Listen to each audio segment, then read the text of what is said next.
श्री कृष्ण की परम उपासक ठाकुर जी के बाल रूप से वह रोज ऐसे बातें करती जैसे ठाकुर जी उनके पुत्र हों और उनके घर में ही वास करते हों।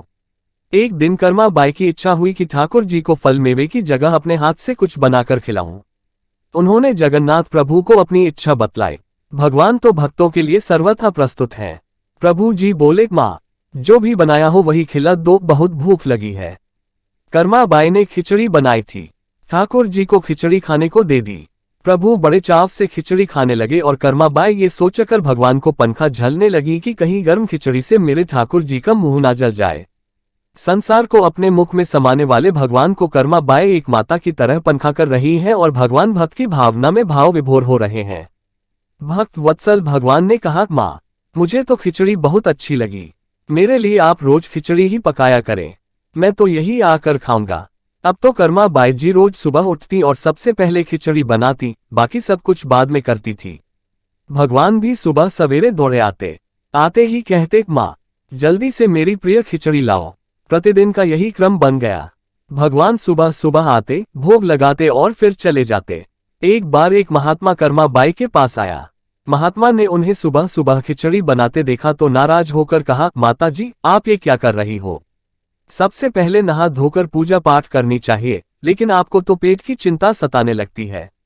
कर्मा बाई बोली, क्या करूं महाराज जी, संसार जिस भगवान की पूजा अर्चना कर रहा होता है वही सुबह सुबह भूखे आ जाते हैं। उनके लिए ही तो सब काम छोड़कर पहले खिचड़ी बनाती हूं। महात्मा ने सोचा कि शायद कर्मा बाई की बुद्धि फिर गई है। ये तो ऐसे बोल रही है जैसे भगवान इसकी बनाई खिचड़ी के ही भूखे बैठे हुए हों। महात्मा कर्मा बाई को समझाने लगे, माता जी, तुम भगवान को अशुद्ध कर रही हो। सुबह स्नान के बाद पहले रसोई की सफाई करो, फिर भगवान के लिए भोग बनाओ। अगले दिन कर्मा बाई ने ऐसा ही किया। जैसे ही सुबह हुई भगवान आए और बोले, माँ, मैं आ गया हूँ, खिचड़ी लाओ। कर्मा बाई ने कहा, प्रभु, अभी मैं स्नान कर रही हूँ, थोड़ा रुको।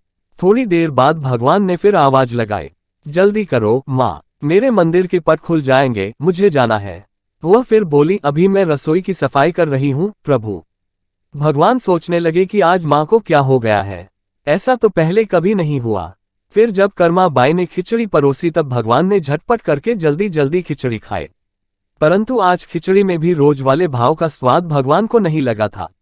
फिर जल्दी जल्दी में भगवान बिना पानी पिए ही मंदिर में भागे।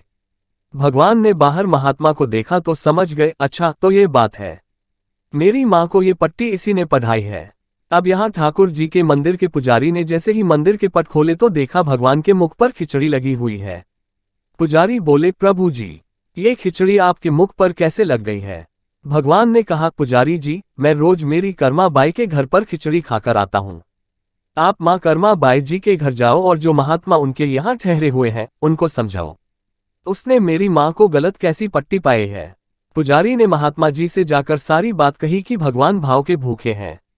ये सुनकर महात्मा जी घबराए और तुरंत कर्मा बाई के पास जाकर कहा, माता जी, माफ करो, ये नियम धर्म तो हम संतों के लिए हैं। आप तो जैसे पहले खिचड़ी बनाती हो वैसे ही बनाएं। आपके भाव से ही ठाकुर जी खिचड़ी खाते रहेंगे। फिर एक दिन आया जब कर्मा बाई के प्राण छूट गए। उस दिन पुजारी ने मंदिर के पट खोले तो देखा भगवान की आंखों में आंसू हैं और प्रभु रो रहे हैं। पुजारी ने रोने का कारण पूछा तो भगवान बोले, पुजारी जी, आज मेरी माँ कर्मा बाई इस लोक को छोड़कर मेरे निज लोक को विदा हो गई है। अब मुझे कौन खिचड़ी बनाकर खिलाएगा? पुजारी ने कहा, प्रभु जी, आपको माँ की कमी महसूस नहीं होने देंगे। आज के बाद आपको सबसे पहले खिचड़ी का भोग ही लगेगा। इस तरह आज भी जगन्नाथ भगवान को खिचड़ी का भोग लगाया जाता है।